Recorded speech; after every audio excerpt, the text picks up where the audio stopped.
Hello, everybody, and welcome to Friday's strange soliloquy from a very secluded soapbox. Today, like all Fridays, we're going to have somebody really exciting on, and we're going to talk about all things, all the changes that are going on. We're going to talk about their project, which is really cool and very interesting. We're going to talk about blockchain. We're going to talk about, just how to look at your business and prepare your business and come out of these strange times on top. So I'm really happy to say that today we're going to have Grant Blaisdell. He is the founder and CMO of a company called Coinfirm. I think I'm pronouncing that right. Yeah, you did. So with no further ado, hey, Grant, welcome, and thanks for being on today and talking with us, having a conversation with all the people out there listening to us. Hey, Dennis, thanks for having me. Appreciate it. Yeah. So where are you located, Grant? Right now, I'm in Warsaw, Poland, actually in the Coinfirm office. So I don't know if anyone can see. There's a little kind of view over there of Warsaw. Wow.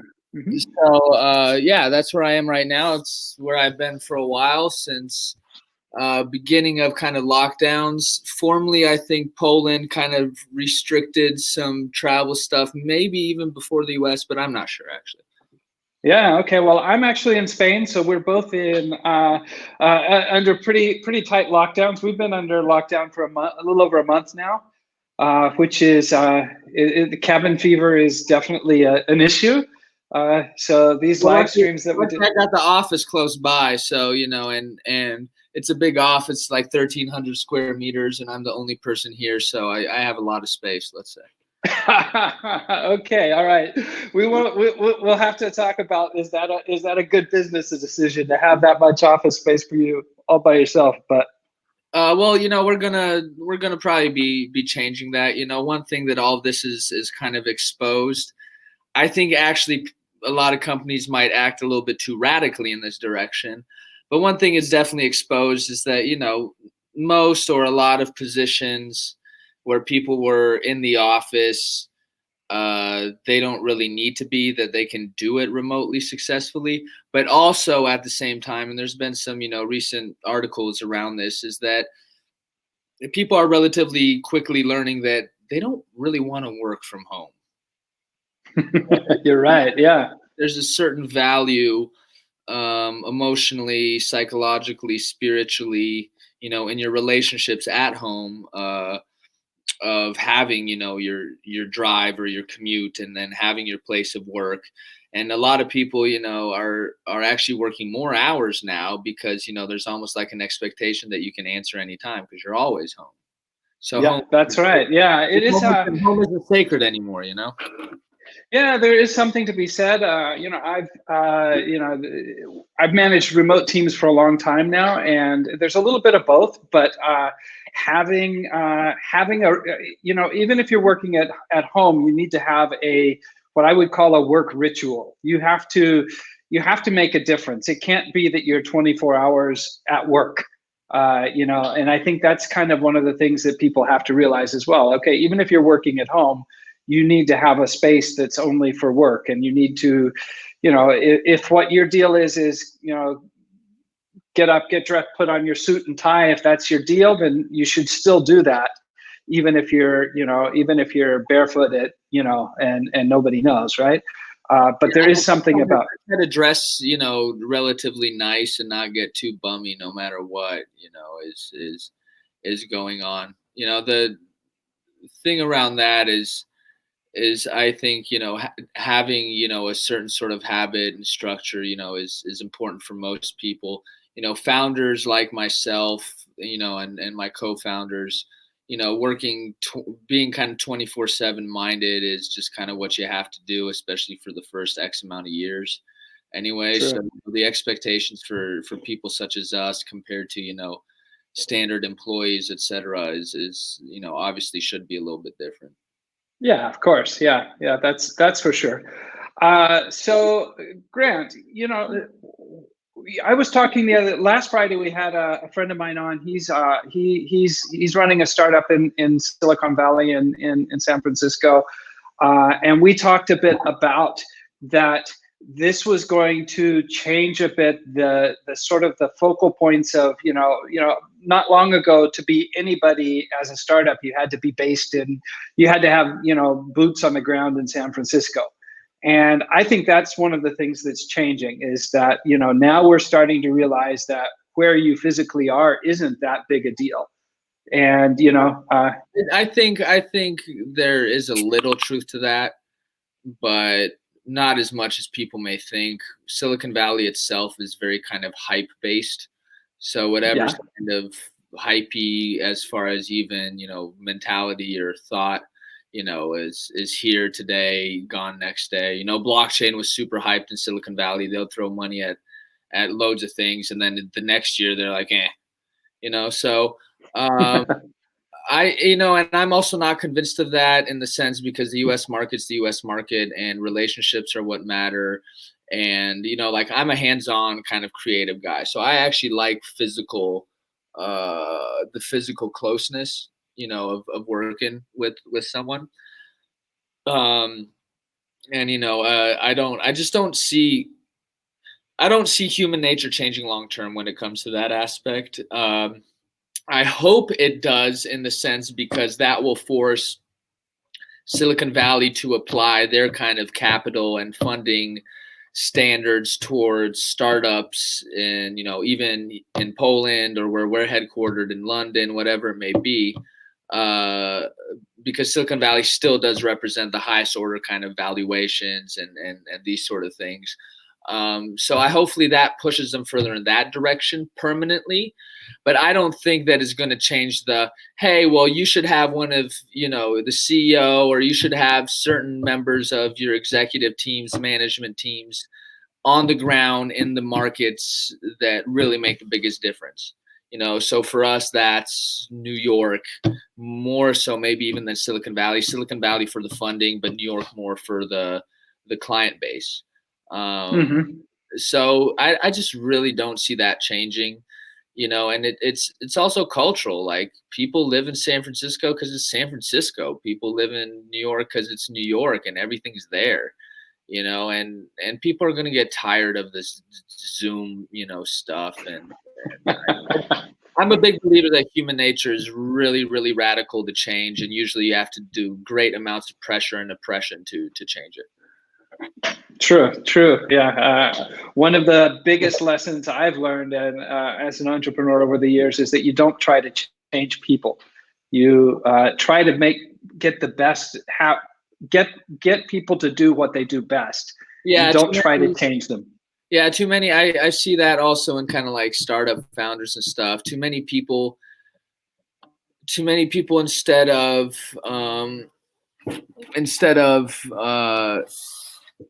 taking, let's say I'm a spear, instead of sharpening a spear, they kind of dull it because they want it to fit into something that's a little bit more of what they want, right? And they want you to be a hammer instead of a spear. And right, or whatever, whatever it may be. I've kind of experienced that because I'm in a not just a high tech world, but in the financial and kind of regulatory stuff based off what Coinfirm is.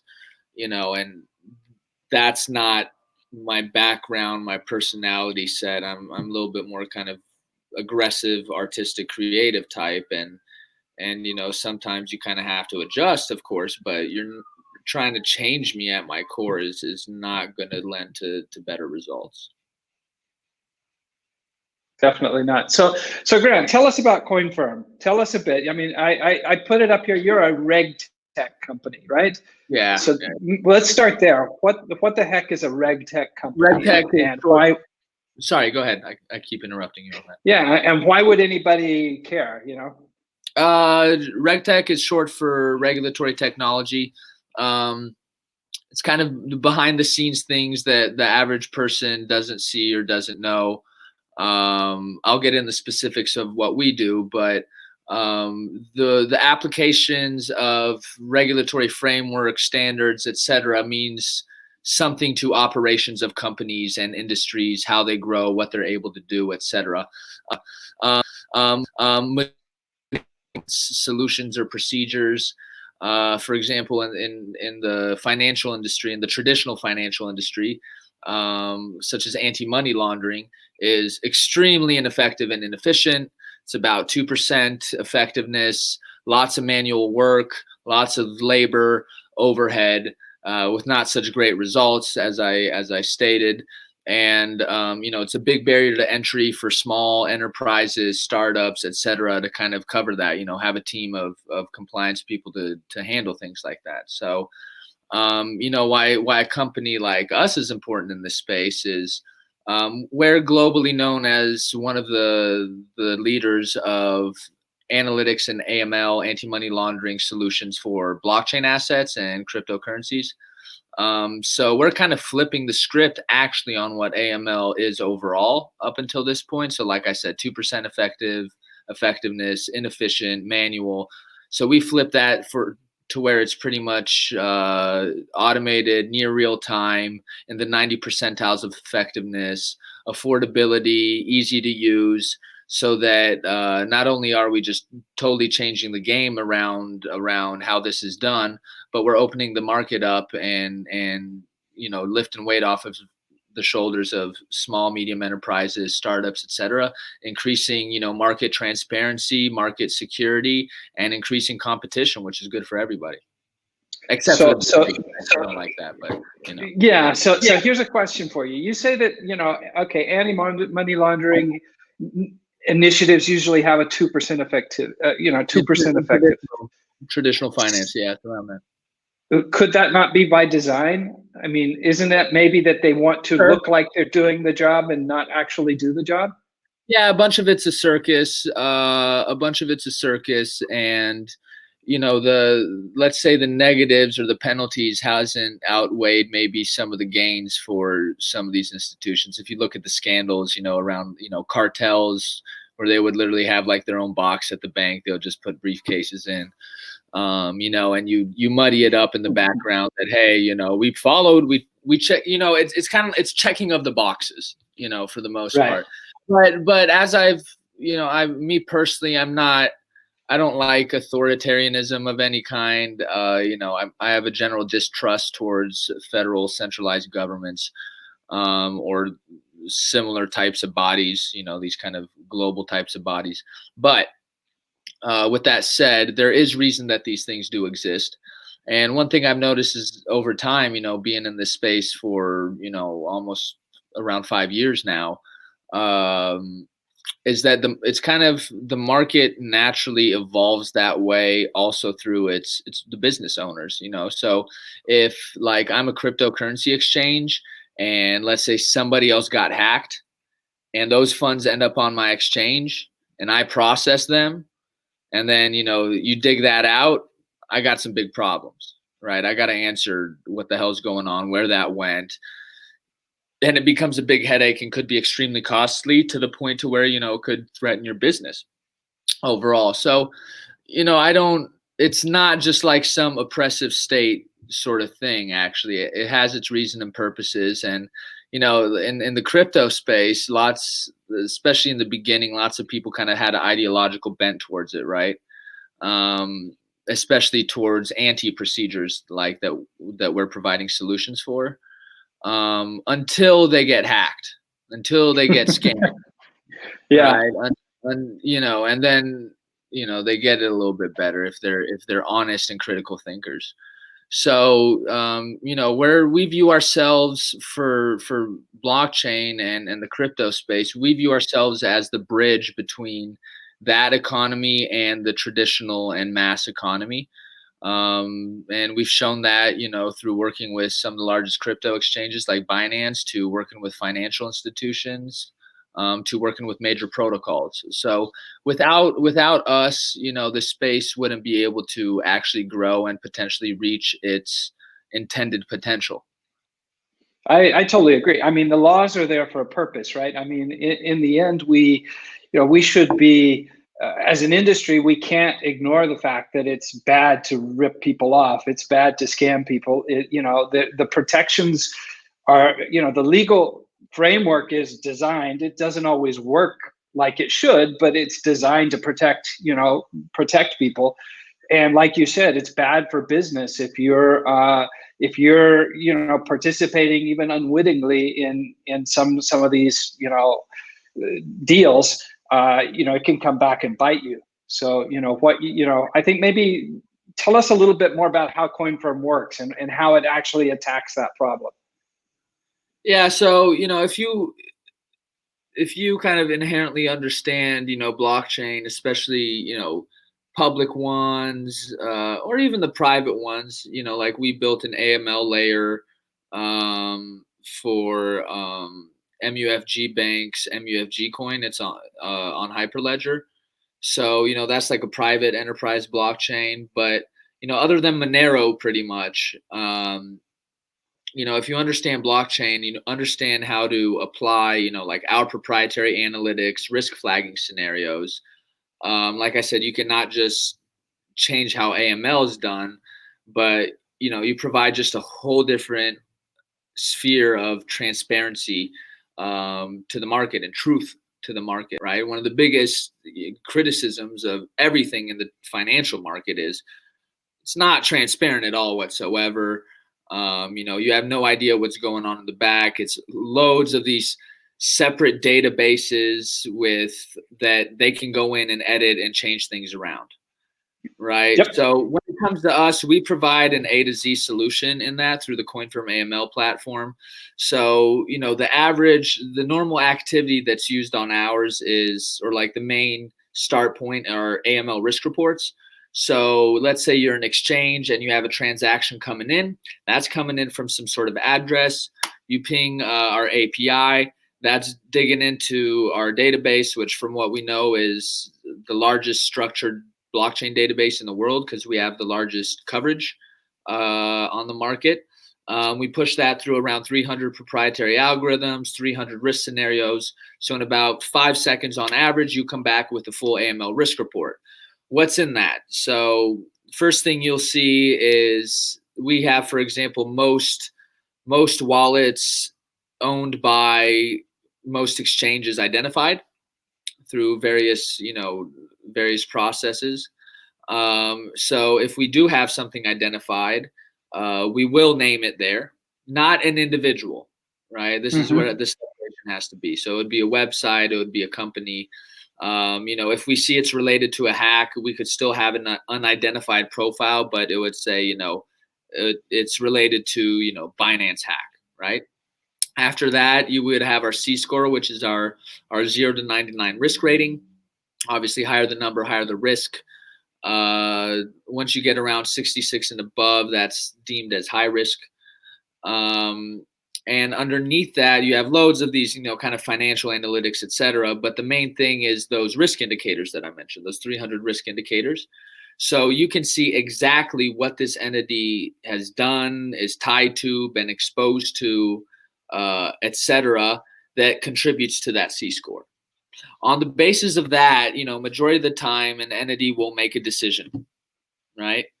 But let's say there's something they want to dig a bit deeper in. They can just, within the risk report, hit, for example, visualize, right? And that'll open up our visualizing tool. It's a forensic tool where you get to actually go and dig deep, see all the connections, all the bubbles, all the transactions and funds, and where it goes and connects.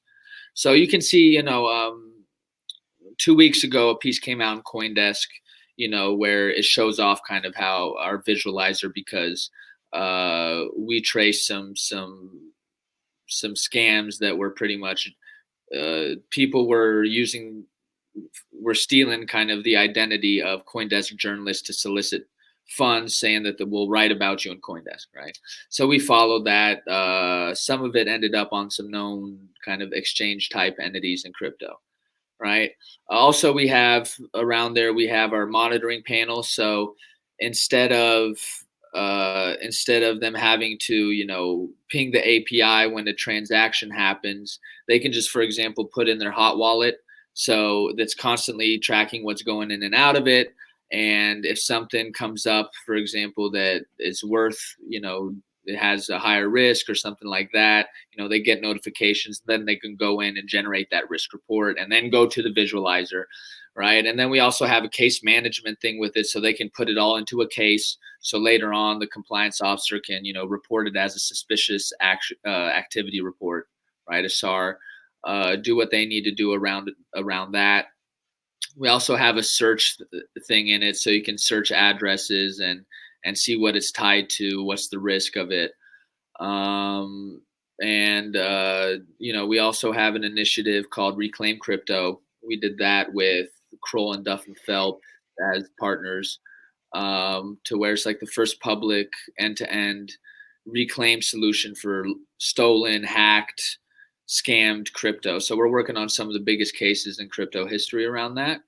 And then last but not least, we have the AMLT network, which is a global crowdsourcing system. So people can input data into our systems. Our data science team goes through it. If it's valid, it gets implemented, right? So if somebody got scammed, they can introduce that stuff. And then let's say Binance, those funds end up coming in on Binance. Binance, hopefully by that time, can see that they're related towards that scam and act appropriately, right? So is that something anybody that's a crypto user can use? Yeah. You can just go on amlt.coinfirm.com and you can input the crypto address, evidence, which type of flags you think are appropriate for it, submit it, and our data science team will go through it.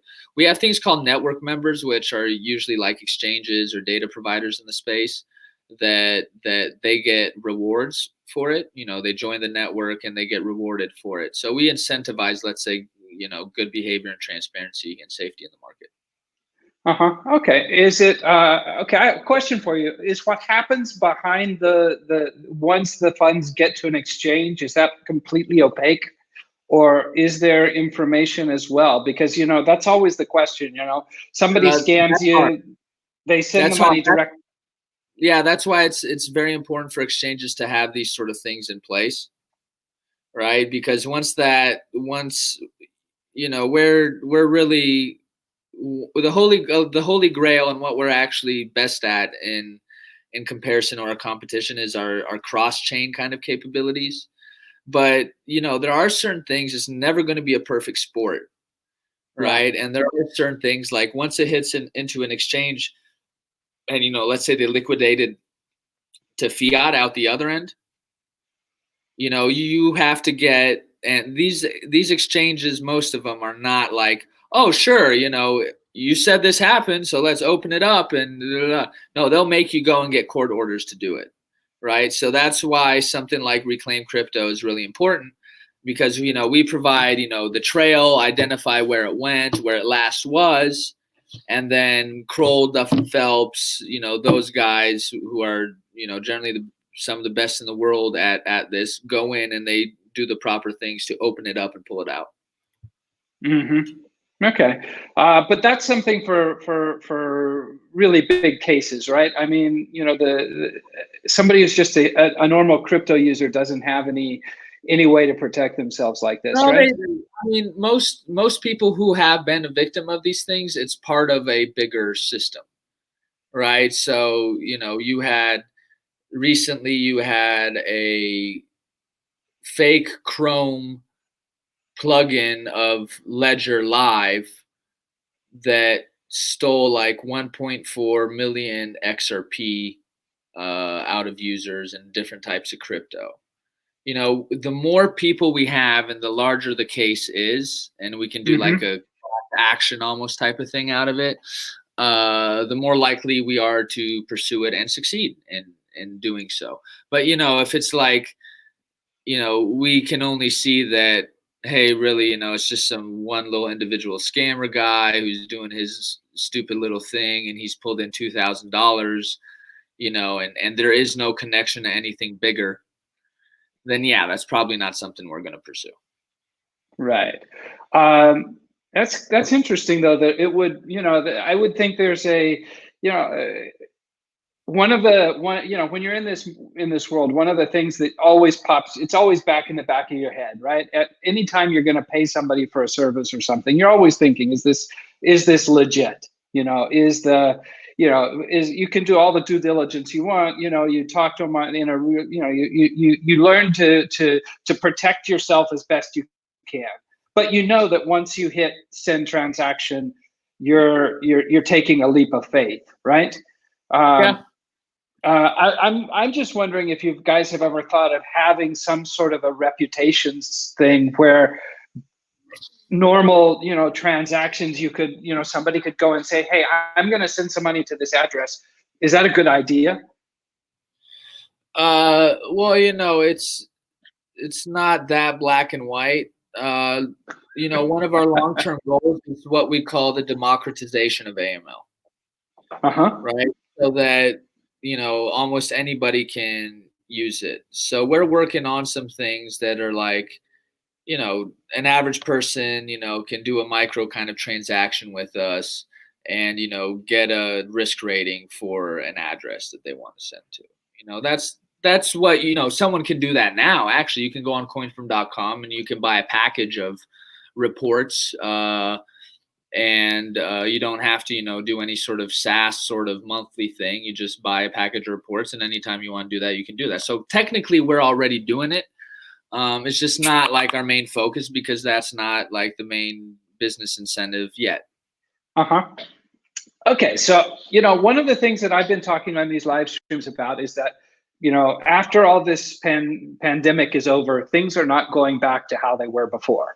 This is, we're not going back to a month and a half ago. It's going to be different.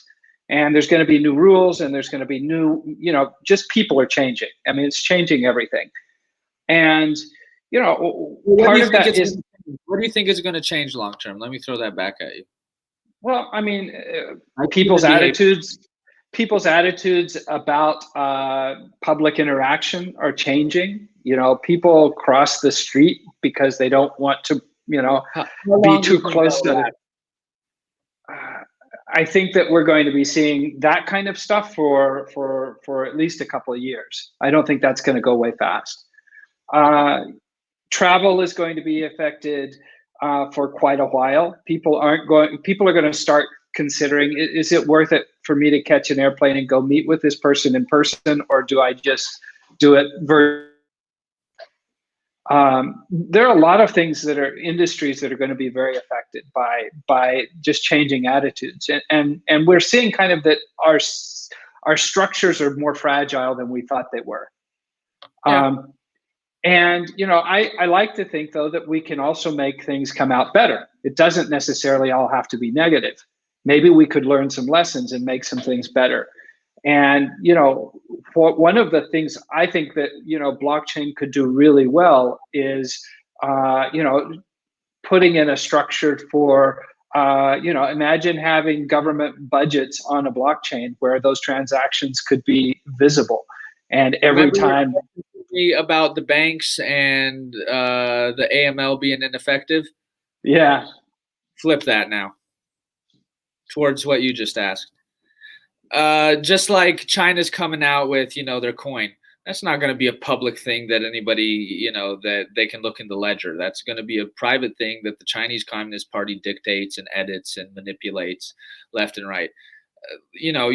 Like I said earlier, if anything, I see this as, just like in the US, they're trying to push, that the Fed printing and the distribution of, this kind of welfare, really, that's what it is. If you look at most of it, it's just welfare.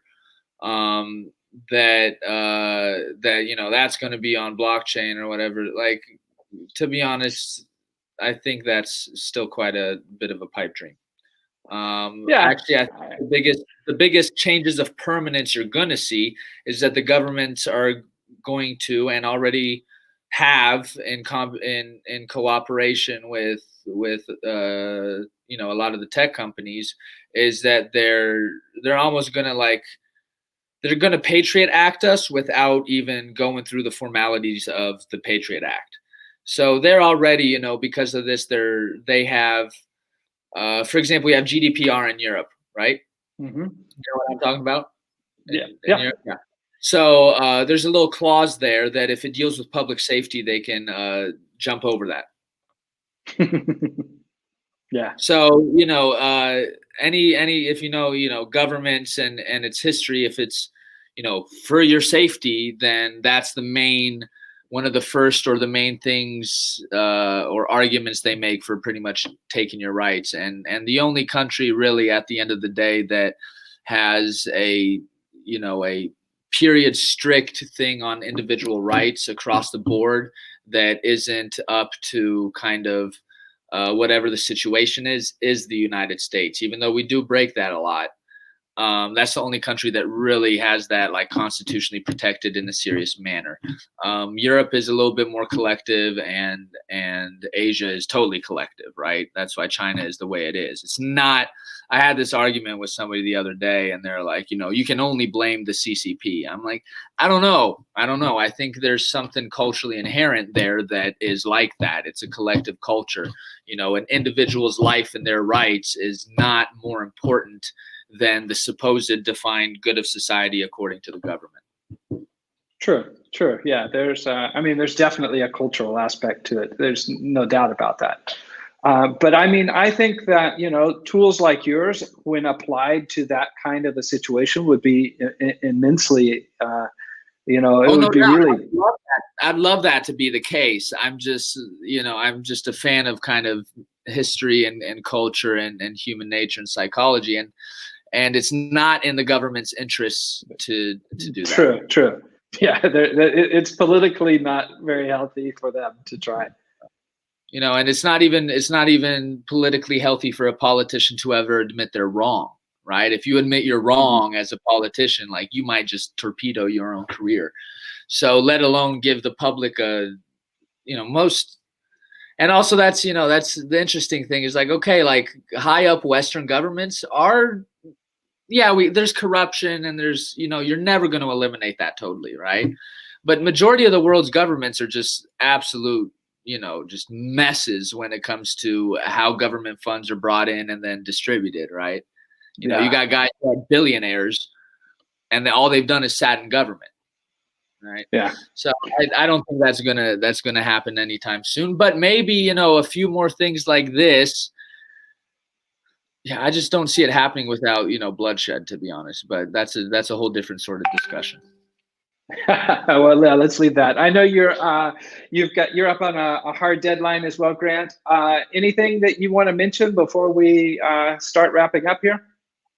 Yeah, I got another 12 minutes, so it doesn't have to be like right now. But it depends on who's listening and the audience. But if it comes to kind of people's wariness or doubt around blockchain technology or even cryptocurrencies as a whole, just like we're talking about history and things repeat, what we're going through right now is kind of 1999 2001-ish internet kind of times, to where the initial bubble burst. Now you're seeing lots of companies dying off. This situation is probably going to add another layer to that of companies dying off. We're one of the few companies in the space, especially in the B2B area, that is growing. So we're actually hiring right now. So if there's anybody who's like AML specialized in sales or something like that, especially in the US, you can holler.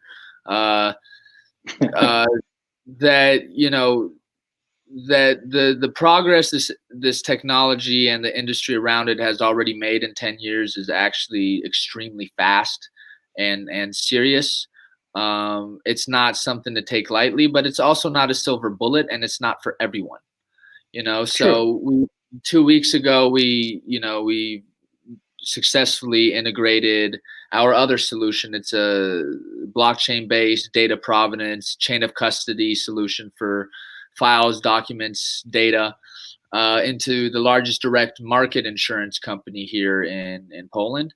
It's also been integrated into the biggest bank here in Central Europe. It's not as much of an in-your-face, front-facing UI, UX sort of thing like the internet was. The internet changed our user interface of life and how we access data. Blockchain is more in the back end. It's, it's about the trust, validity, transparency of data, efficiency of how to process it. I got into this technology through digital media distribution and monetization models. Like, that's how I got into blockchain technology. I don't come out of AML or anything like that. Our CEO is a former global head at RBS, right? We all represent a little different values. But my overall point is that, this is a industry and a technology to take seriously if it applies to, what you're doing. And to be honest, I see not many industries unaffected by it in the near future, just because it deals with the core, the challenge, and the reason also it's going to be everywhere is because it deals with and changes the operational foundation of industries and companies, which means it's harder to just kind of implement, because you might have to change, certain core structures of how companies and things operate. But the benefits and over time are just there, right? Yeah, definitely. So not to make, so people don't make the same arrogant mistakes they made with the internet in the 90s or early 2000s. You got your Paul Krugmans who's like, email is going to be no more, is going to affect the world no more than the fax machine. Like, in hindsight's 2020, but not everybody who thinks they're so damn smart is actually that smart. That's true. Yeah, that's for sure. But I mean, the potential is definitely there. I think it's just up to us as members of this industry to deliver on some promises and make it actually happen. And the more it actually happens, the more clear it will be to other parts of the world that this really is a powerful technology. Yeah, the crypto people, especially in the beginning, kind of messed that up. You got more of the professional types leading things and coming in now. But, they really messed up around, first off, it was kind of ideological bent, which, okay, media and tech industries have become weirdly ideological in some ways. But at the end of the day, it's dollars and cents to them, and if you walk into the door, you need to provide a solution. Yelling blockchain itself is not a solution. That's why, when I talk to startups in the space, I go, don't lead with blockchain. Lead with what are the values or the solutions that you're providing for their problems, or to increase their revenue, or whatever it may be. Don't or lead with the problem you're solving. Yeah, right. So, I think there's a big mistake done around that, over promising, over hype around things, like I'm a stand-up fan, and Carlin had the thing of, saving the whales, the trees, and the snails, and you literally could find articles like that a year, 2 years ago. There's like blockchain to save the snails. And it's like, okay, I get where the stretch is, but when that doesn't materialize, it hurts the reputation of the whole industry and everybody.